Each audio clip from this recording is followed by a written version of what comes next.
Hi guys, આજે આપણે બનાવશું મિક્સ વેજ.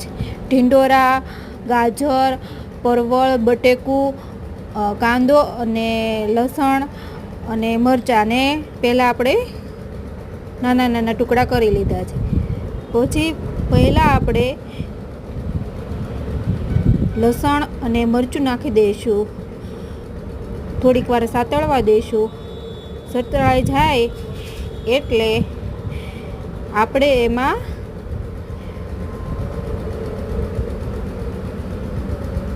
હિંગ નાખી દઈશું. પછી કાંદાનો વઘાર પછી એમાં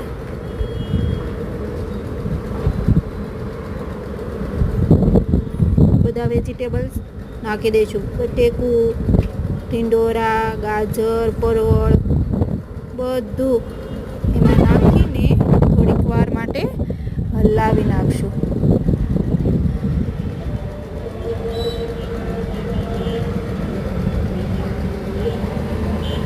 હલાવાઈ જાય પછી એમાં હળદર, થોડુંક મીઠું સ્વાદ અનુસાર,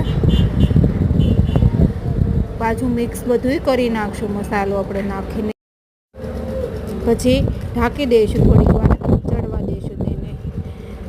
વચમાં થોડીક વાર હલાવતું રહેવું પડે, કારણ કે તળિયે ચોટી ના જાય તે માટે, નીચે બેસી ના જાય એટલા માટે હલાવતું રહેવું પડે.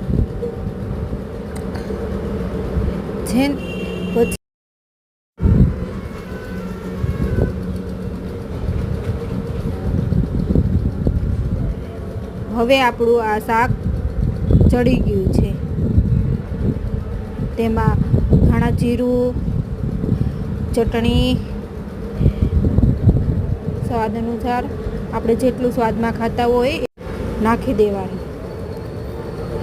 પછી 30 સેકન્ડ માટે ગેસ ઉપર હલાવવાનું ધીમા ગેસે. છે ને મજેદાર શાક આપણું તૈયાર થઈ ગયું છે. મિક્સ